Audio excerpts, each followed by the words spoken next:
Emma sat in the middle row of her classroom, her back straight, hands folded, and eyes bright. She was small for her age, but her voice carried more pride than most kids ever felt. It was Family Hero Day at school. Each child had to talk about someone special in their family, someone they looked up to. One boy said his uncle owned 3 restaurants. Another said his big brother was a YouTuber with 200,000 followers. Then it was Emma's turn. She stood up slowly, holding a small paper in her hand.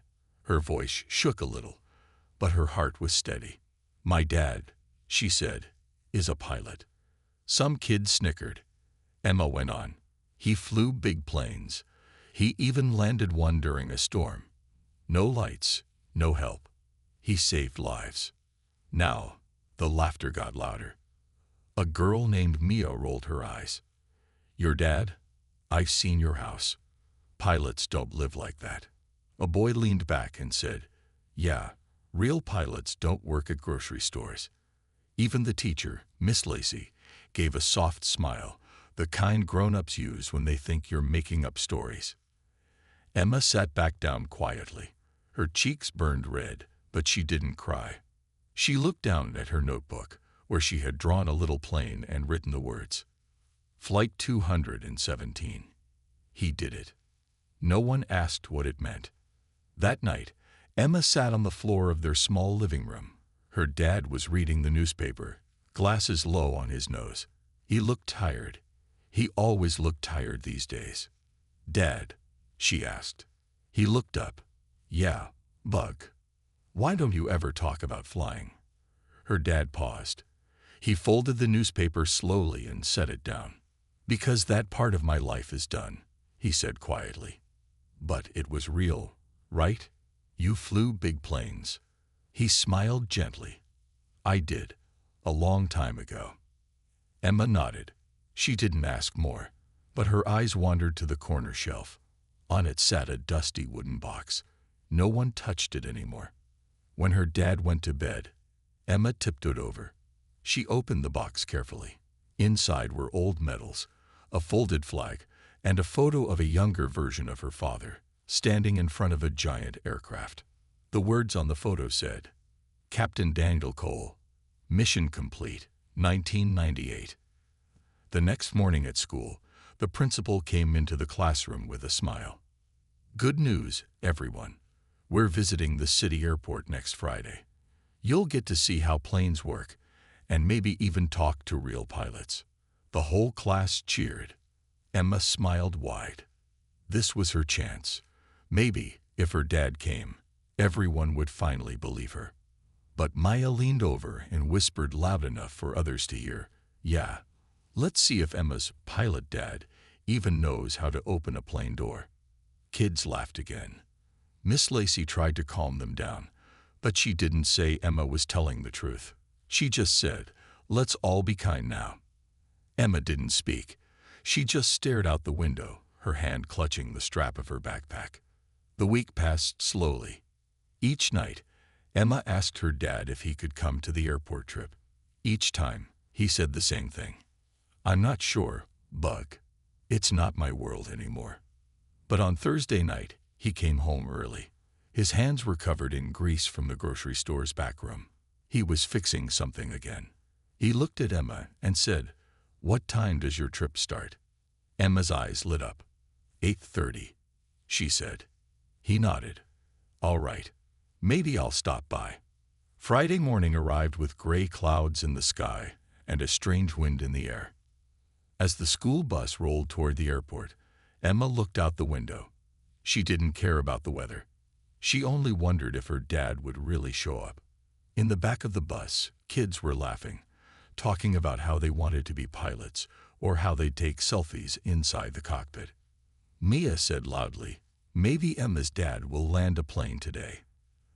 The kids laughed again. Emma didn't respond. She looked down at the picture she kept folded in her pocket. Her dad, young, proud, standing in front of a plane. The same man who now worked nights fixing machines no one thanked him for. As the airport grew closer, so did something else. A storm was forming. No one noticed yet. But soon, they would. And Emma's dad, he would be waiting. The yellow school bus stopped in front of the city airport. Its brakes hissed loudly as the door opened, and the kids jumped out, full of excitement. Emma stepped down last, holding her small backpack close. She looked around, hoping to see a familiar face. But her dad wasn't there. She felt a small pinch in her chest, but said nothing. Maybe he got busy again. Maybe he forgot. The teacher, Miss Lacey, led the children toward the visitor entrance. Inside, the airport buzzed with noise. People rushing, bags rolling, loudspeakers calling names and flights. The kids stared wide-eyed as planes took off through the windows. A large guide wearing a bright vest walked over and smiled. "Welcome to South Ridge Airport," he said. "Today, we'll show you where the real magic happens, inside the control tower." The group cheered. Emma stayed near the back. Her eyes scanned every hallway. Still no sign of her dad. The guide took them to a big window where they could see the runway. "Every plane you see out there is being guided by people up in the tower," the guide said proudly. He pointed at the sky. "We've got clear weather for now, but there's a storm warning later today. Let's hope it stays quiet." Emma's eyes flicked upward. The clouds were already turning darker. Next, they entered the training room. Big screens showed flight simulations. A few chairs had fake cockpits and controls. "Who wants to try flying?" the guide asked. Every hand shot up, except Emma's. One by one, kids laughed and played with the fake controls. They made buzzing sounds and shouted, "We're taking off." When it was Mia's turn, she asked loudly, "Can Emma's dad come teach me how to fly this thing?"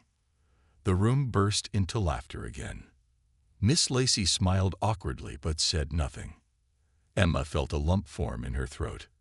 She reached into her pocket and touched the folded photo. It gave her a small kind of strength. Back in the observation deck, the guide explained more about takeoffs and landings. "Sometimes," he said, "things go wrong. Weather, engine issues, power cuts. In those moments, experience matters most." Emma whispered to herself, "That's what my dad has. Experience." Just then, a voice crackled through a nearby radio. The guide frowned and turned toward the window. "Tower to ground. Possible storm shift. Visibility may drop faster than expected." Another voice replied, "Roger that. Watch Flight 88. They're coming in low." The guide looked a little tense now. "Okay, kids, let's stay away from the windows." Meanwhile, outside the building, a man in a brown jacket stood near the fence. He had grease on his hands and a tired face, but his eyes were sharp. It was Emma's dad. He didn't come through the front. He didn't sign in. He just stood there, watching the sky. He noticed the wind had changed. Fast, too fast. Back in the tower, a serious voice filled the room. "Flight 88, this is South Ridge. Your path is unstable. Come in, do you copy?" Silence. Then, "We're losing visuals. Instruments are going dark. Can't see the runway." The kids grew quiet. Even Maya looked nervous now. The guide whispered to the airport staff, "We need backup. Call the emergency crew." A worker picked up a phone. "The backup pilot is out sick," she said. "We have no one right now." Panic began to spread across faces. Then a voice came from the back of the room. Calm, deep, familiar. "I can help." Everyone turned. Emma froze. There, in the doorway, stood her dad, wearing his old flying boots, his jacket zipped up halfway, and something different in his eyes. Confidence. The guide looked confused. "Sir, this is a restricted." "I know this airport," he said. "I trained here. My name is Daniel Cole, former Air Force pilot, certified on 7 aircraft." A young air traffic officer typed quickly into the system. His eyes widened. "He's in the database. He's legit." A senior tower operator walked forward. "You say you can help. "I've flown blind," Daniel said. "I can talk them down." Another call came through. "Flight 88 here. Engine's fine, but we have no eyes. Nothing but clouds." Daniel walked to the radio. "Flight 88, this is Captain Daniel Cole. I'm going to help you land. Just listen to me." Emma watched, heart racing. The kids stood still, no one laughing now. Even Mia stared with her mouth slightly open.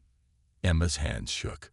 Her dad, who worked night shifts, who fixed machines, who never said much, was now guiding a plane in a storm, with nothing but his voice.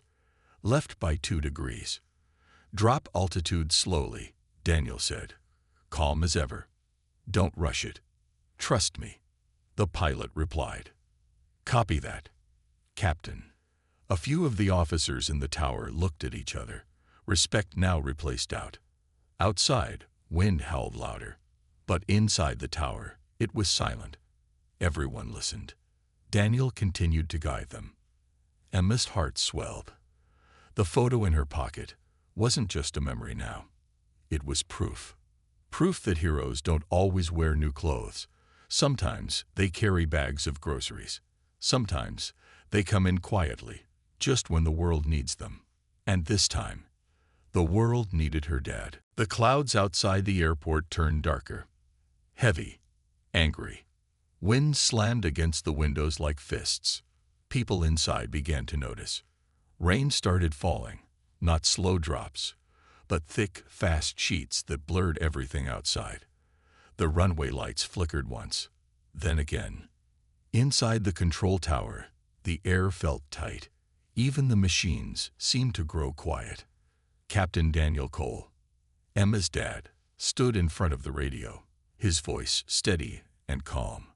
"Flight 88, you're off course. Drop your altitude by 100 feet. Turn 3 degrees to your left." A shaky voice responded. "We can't see anything. Nothing but gray outside." The guide, the teachers, and the children watched silently. No one moved. No one dared to speak. Daniel leaned closer to the radio. "Don't look. Feel. Trust your instruments and my voice. Breathe steady."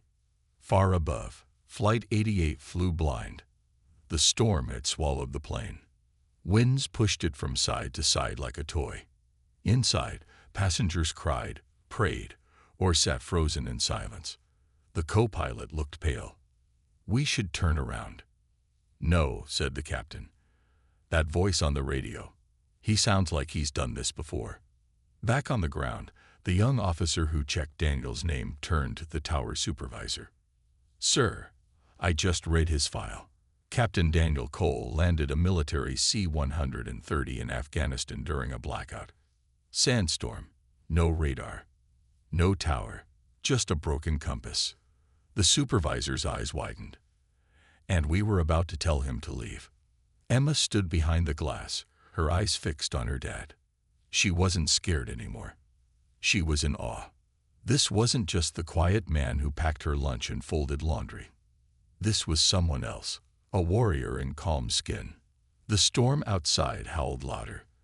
A loud boom echoed in the distance. Lightning. Then the runway lights blinked and went out. A gasp ran through the tower. "Power's down." Someone yelled. "Backup systems not working." Emma's teacher held the students close. Some kids began to cry. Maya sat down on the floor, hugging her knees. Emma didn't move. The supervisor turned to Daniel. "We've lost all visuals. You still want to guide them in?" Daniel looked outside. Nothing but rain and fog. He took a deep breath. "Yes, but I need full control of this tower's audio. No one else speaks." The supervisor hesitated, then nodded. "It's yours." Daniel grabbed the radio. "Flight 88, this is Cole. You just lost your eyes. Now you borrow mine." Up in the air, the pilot's hands were sweating. "We have no runway lights. Are you sure this is safe?" Daniel's voice came through again. Calm, confident. "You're 40 seconds from the edge. Drop 20 more feet. Cut your left engine slightly to fight the crosswind. The captain looked at his co-pilot. Who is this guy? Back at the airport, emergency crews rolled onto the runway with flashlights and trucks, trying to create a path of light. But the storm was too strong. Rain washed out the beams. Daniel didn't panic. He didn't blink. Flight 88, you're now 400 feet above ground. 30 seconds to touchdown. Pull up slightly. Keep it level. The tower fell silent. One controller whispered, "They're coming in too fast." Another said, "If they land wrong, it's over." Then, out of the fog, the faint sound of engines. Getting louder. A shadow appeared. The plane. But no lights guided it. No signal showed the path. Just Daniel's voice and the pilot's trust. Touchdown now. Right wheel first. Let it slide. Now, both wheels. The plane hit the runway hard. Sparks flew. Skid marks burned across the wet surface. But the wheels held. The plane didn't crash. It rolled, slowly, until it stopped. Right in the center. The tower burst into shouts. They made it. People clapped, cheered, hugged. Some cried. Daniel didn't smile. He just put down the radio. "Good job, Flight 88, he said. "Welcome home." The pilot's voice came over the radio, still shaking. "Whoever you are, Captain, you saved us." Daniel turned away. "I just did what I was trained to do." Emma ran forward and grabbed his hand. Her eyes were full of tears, but not sad ones. "You did it, Dad," she whispered. "You really did it." He looked at her, finally smiling. "I told you I used to fly." She laughed and hugged him tight. "I believed you," she said. They didn't. Mia walked over slowly. Her voice was quiet now. "Emma, I'm sorry. I didn't know your dad was like that." Emma didn't answer. She just nodded. Mia turned to Daniel. "You're like a real superhero." Daniel shook his head. No capes, just experience. A few reporters arrived at the airport, asking questions. Who is the mystery man in the tower? But Daniel didn't stay to talk. He walked away from the crowd, back into the rain, not looking for fame, only for peace. That night, every news channel showed the landing. Unknown man saves plane during blackout. Social media exploded. But at home, Daniel made soup and folded clothes like every night. Emma looked at him differently now. Not because he was a hero, but because he had always been one, and never needed the world to say it. Emma couldn't sleep that night. She lay in bed, eyes wide open, staring at the ceiling. Her heart was still racing from what had happened at the airport. Her dad, the quiet man who fixed toasters and never bragged, had guided a plane to safety in the middle of a deadly storm. The whole world was talking about it now. But at home, Daniel was the same. He made dinner. He washed the dishes. Then he quietly disappeared into the garage, like always. Emma got out of bed and followed him. The garage was filled with old boxes and tools. A single bulb hung from the ceiling. It flickered weakly. Daniel sat on a wooden stool, holding something in his hands. It was an old flight helmet. Emma stood at the doorway. "Dad," she whispered, "why didn't you ever tell me how amazing you were?" He looked up slowly. His eyes weren't proud. They were tired. "I used to be someone," he said softly. "Long ago." Emma stepped inside and sat beside him. "I don't understand," she said. "You saved lives today. You used to fly jets. You were in the military. Why hide that?" Daniel stared at the helmet. Then he began to speak. "There was a time," he said, "when the sky was my home. I flew through storms, over war zones, across oceans. I loved it. I felt alive." Emma listened closely. Her father had never spoken like this before. "But one mission," he continued, "changed everything." He paused. "Classified mission. Somewhere far. We were supposed to bring home people who were trapped. Civilians. A simple job. He swallowed hard. We were ambushed. A missile hit the side of our plane. I lost control, but I landed it anyway. Rough, but safe. Everyone got out alive. Emma's eyes widened. That's incredible. Daniel shook his head. They blamed me for the damage, said I disobeyed orders, said I flew too low. His voice dropped. They took my wings, Emma, grounded me forever. For a moment, there was only silence. Emma couldn't believe it. Her dad, punished for being a hero. She reached out and held his hand. You didn't do anything wrong. Daniel smiled faintly. Sometimes, doing the right thing still costs you. He placed the helmet gently on the workbench. But when I heard that pilot's voice today, something inside me woke up again. I remembered who I was. The next morning, Emma woke up to the sound of a car horn outside. It was a news van. And another. And another. In just a few hours, the front yard was full of cameras and reporters. Captain Daniel Cole. Can we talk? Sir, the world wants to know your story. Emma peeked through the curtains. She saw her dad in his old jacket, standing calmly on the porch. He answered one question. I'm not a hero. I just did what had to be done. Then he walked back inside. At school, everything had changed. Kids who once laughed at Emma now sat next to her quietly. Mia saved her a seat at lunch. Even Miss Lacey apologized. I'm sorry for doubting you, Emma. Your father is remarkable. Emma smiled, but something still felt strange. Why now? Why was the world only seeing his worth after he saved a plane? What about all the years they ignored him? That evening, Emma found a letter in the mailbox. There was no return address. She opened it. Inside was a small card. It read, We saw what he did. We remember him. Tell him to watch the sky tomorrow. There was no name.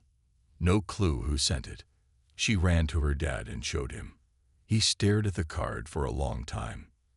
Then, quietly, he said, It's them. Who? Emma asked. My old squadron, he said. The ones who believed in me. The next morning, just after sunrise, Emma and Daniel stood in the backyard. The sky was still and blue. Then, the sound of jets. 3 planes appeared from behind the hills, flying in perfect formation. They flew low over their house, slow and powerful. Then, the lead jet broke off and flew straight up into the sky, leaving behind a trail in the shape of a wing. Emma gasped. They came for you. Daniel stood tall, silent. But a tear rolled down his cheek. That night, the phone rang. A deep voice spoke. Captain Cole, this is command. We'd like to speak with you. Daniel's hands tightened on the phone. About what? A new program. Emergency air support for civilians. We want experienced men. We want you. Daniel didn't answer right away. Emma stood beside him, holding her breath. Then he said, Let's talk. Emma beamed. The man the world forgot was finally being remembered. But deep down, she knew something bigger was coming. Something more dangerous than just a storm. And this time, her father wouldn't just guide planes. He would guide lives. Captain Daniel Cole stood at the edge of the old airfield. The runway stretched out like a memory, long, faded, cracked by time. Jets sat in the distance, new ones, powerful, but cold. He hadn't been this close to a military plane in over 10 years. Emma stood beside him, wearing his old flight jacket. It was too big for her, but she wore it like armor. Are you ready? She asked. Daniel took a deep breath. I'm not sure, he said, but his eyes said something else. Inside the hangar, high-ranking officers waited. Men in sharp uniforms, young pilots stood at attention. The man in charge, Colonel Ray Marshall, stepped forward and offered his hand. Welcome back, Captain Cole. Daniel hesitated, then shook it. Didn't think you'd ever want me back. Marshall smiled faintly. You didn't lose your wings. Someone took them. We're here to give them back. They walked through the hangar. Screens showed maps, weather reports, and flight paths. A new program had begun, Eagle Watch. It was a rescue and emergency support team made of elite retired pilots, a backup when all else failed. And they wanted Daniel to lead it. Why me? He asked. Marshall didn't blink.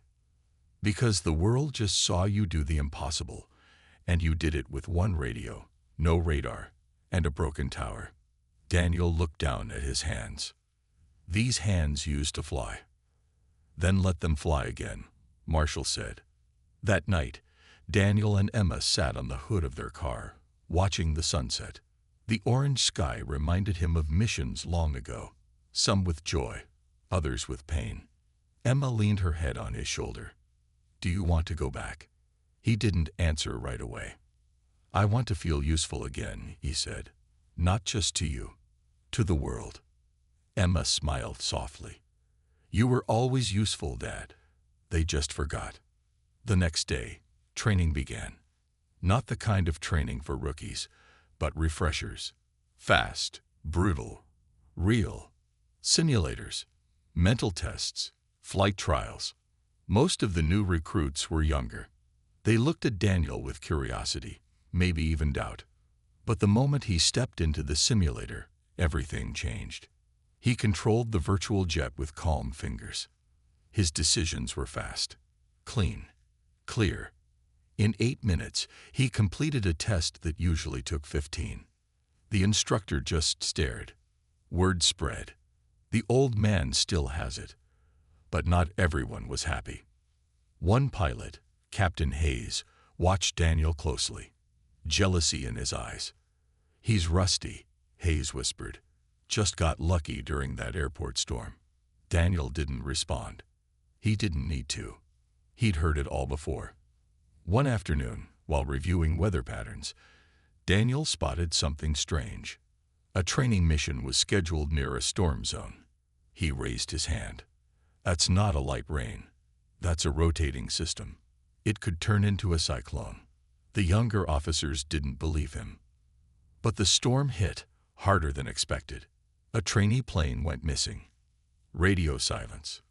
Panic filled the control room. Without waiting, Daniel grabbed his old headset. I'm going after them. You don't have clearance. Someone shouted. I don't need it, he said. I have a pulse. That's enough. He suited up. For the first time in years, he climbed into a jet. It felt like shaking hands with an old friend. The engine roared. The ground trembled. And then, he was in the sky. Emma sat in the control room, eyes wide with fear and pride. Her father was flying again. Not just talking, not remembering, but flying. In the storm, visibility was 0. Daniel used nothing but sound and feel. Tower, I have eyes on debris. Smoke, I'm going lower. He spotted the small jet. It had landed rough, nose down in a clearing. 2 trainees were inside, alive, but scared. They had no signal, no guidance. Daniel hovered low. Sit tight, he said. I'm bringing help. An emergency chopper was sent. Daniel stayed in the storm, guiding it in. Lightning flashed across the clouds. Wind screamed, but Daniel's voice stayed steady. Drop now. Lower the cable. Secure them one by one. The rescue was clean. No injuries, no lives lost. And all because one man saw what others didn't. When he landed, a crowd clapped. Even Captain Hayes looked stunned. I thought you were done, Hayes muttered. Daniel smiled. I thought so too. Later, Colonel Marshall handed Daniel a sealed box. Inside, a new set of wings. Officially reinstated, Marshall said. But more than that, you're now commander of Eagle Watch. Daniel looked at the silver wings. He remembered the first time he earned them. How proud he had been. Now, older, worn, but no less proud, he pinned them to his chest. That evening, Daniel and Emma sat quietly at home. No reporters, No lights. Just peace. Emma turned to him. You really flew again. He nodded. But it felt different this time. How? I wasn't flying for glory, he said. I was flying for someone else's tomorrow. The world had tried to forget Captain Daniel Cole. But the sky remembered. And now, so would the world. The morning started like any other. Emma made toast. Daniel checked the news. The world had finally begun to respect his name again. People called him the man who landed hope. But peace never lasts forever. At 9:42 a.m., the first report came in. A private airline lost contact mid-flight. At 9:47, another plane disappeared from radar. By 10:00 a.m., 4 planes, all flying over the same region, had gone silent. No mayday, no signal, no black box ping. Just silence. Inside the Eagle Watch Command Center, red lights flashed. Officers rushed back and forth.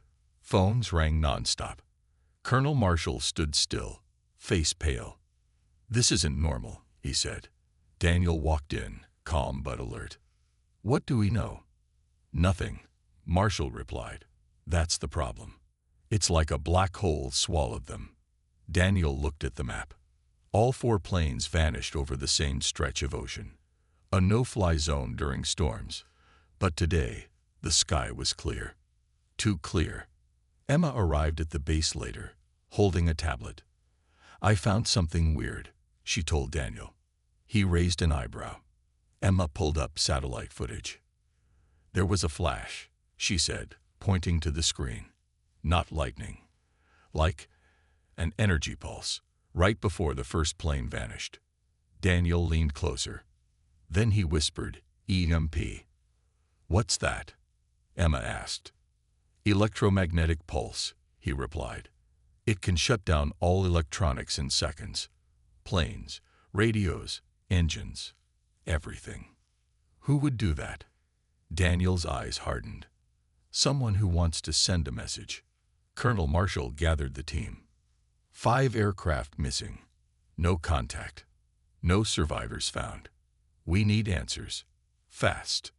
Daniel stood up. Send me. Daniel. The colonel started, but Daniel cut him off.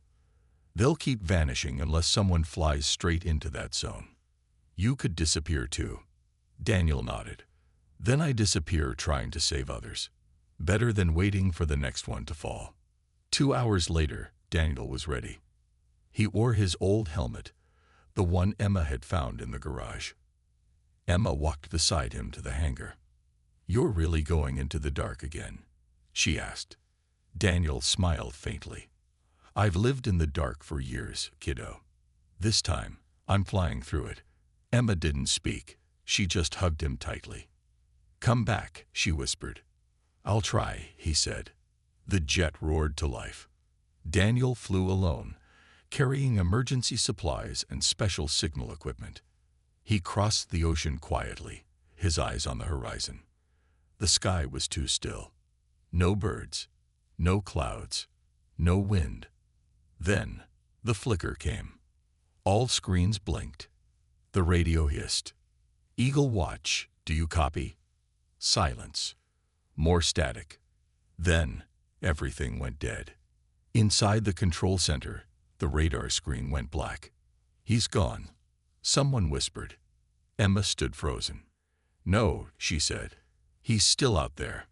She ran to the backup console and activated the satellite tracker. A single dot appeared, Daniel's jet, hovering at low altitude. He was still flying, but he was doing it blind.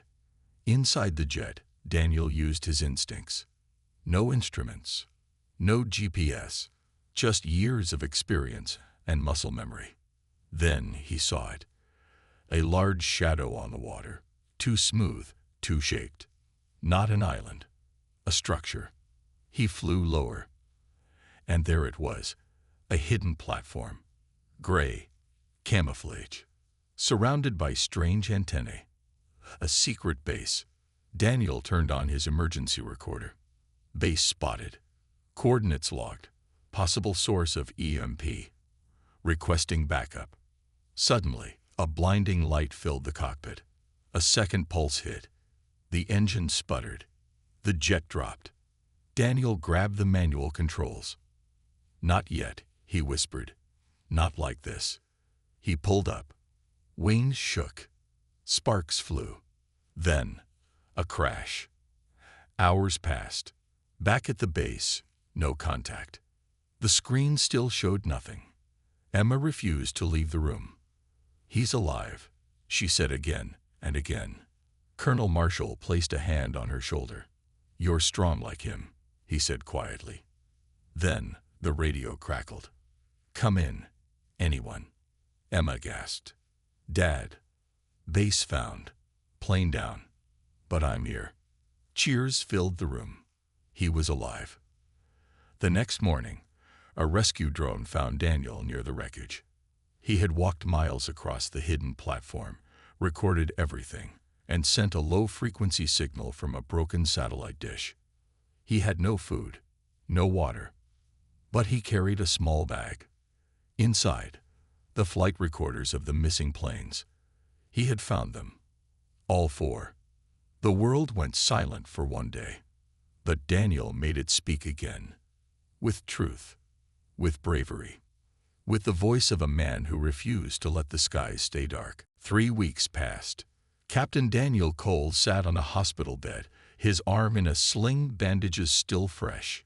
He had survived the crash. He had exposed the truth. The secret EMP base, hidden in the ocean, had been built by a rogue group, testing weapons in silence, far from the eyes of the world. Because of Daniel, they were stopped. Because of Daniel, no more planes would vanish. But even now, reporters outside the hospital waited. Not just for a story. They were waiting for a hero. Emma walked into his room, holding a bag. "I brought something," she said, smiling. Daniel raised an eyebrow. Emma reached into the bag and pulled out a shiny new pilot's badge, engraved with his name. Underneath it said, "The Man Who Landed Hope." Daniel chuckled. "Sounds like a movie title." Emma grinned. "Maybe it will be." She sat beside him. "They're calling you a legend now," she whispered. He looked away, quiet for a moment. "I never wanted to be a legend. I just wanted to be your dad." "You were both," she replied softly. Later that week, the military held a special event, open to the public. They rebuilt the small airport where Emma's class once laughed at her. This time, they weren't laughing. Thousands of people showed up. Journalists, pilots, families. A huge banner hung above the airstrip. "Welcome back, Captain Cole." Emma stood near the edge of the runway, dressed in her school uniform. Her class was there too. Even her teacher. No one said anything rude this time. They just stared in silence. Then, over the loudspeakers, "Ladies and gentlemen, please look to the sky." A plane appeared, small, silver, and fast. It flew with grace, even though the man inside had a broken arm and a healing shoulder. Captain Daniel Cole was flying again. But this time, it wasn't just a rescue. This was a return. The crowd gasped as the plane dipped and rolled gently, a perfect maneuver across the sky. Kids cheered. Old pilots saluted. The landing gear dropped. And slowly, perfectly, the plane touched down, wheels kissing the runway. The moment it stopped, the crowd erupted. Emma ran across the field, past the security tape. She reached the cockpit as Daniel climbed down slowly, still hurting, but smiling. She threw her arms around him. "You landed again," she said. He laughed. "This one was easy." "Was it?" He shook his head. "No, it was the hardest one of all." After the ceremony, Daniel was invited on stage. A high-ranking general stepped forward and handed him a golden plaque. For courage, for service, for never giving up. Then they handed the microphone to Daniel. He looked out at the thousands of people, then at Emma. He took a deep breath. "I used to fly for my country," he said. "Then I lost my wings. I lost my purpose." He paused. But a little girl believed in me when the world forgot. Emma looked down, her eyes full of tears. Daniel continued.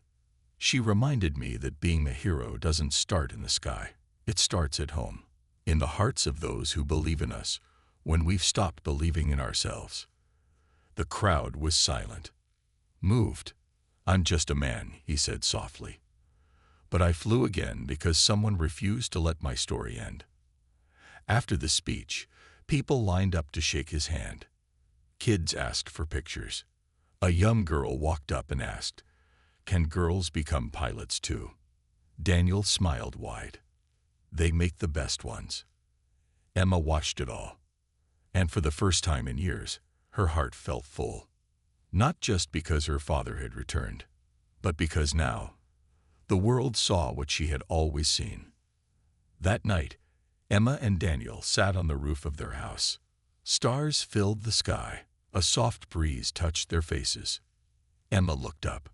"Do you think you'll fly again?" Daniel smiled gently. "I'll always fly, even if not in a plane." She looked confused. "What do you mean?" He pointed to his heart. "Up here. I'll never land again." Emma leaned against his shoulder. And in that quiet moment, both of them knew. The real landing had never been on the runway. It had been in their lives. In trust, in family, in belief. Months passed. The noise faded. No more news vans outside their house. No more headlines calling him a hero. Life became quiet again. But Daniel Cole liked it that way. Every morning, he walked Emma to school. No reporters followed. No one asked for autographs. And yet, something had changed forever. Kids looked at Emma with respect now. Her classmates didn't tease her anymore. They asked questions instead.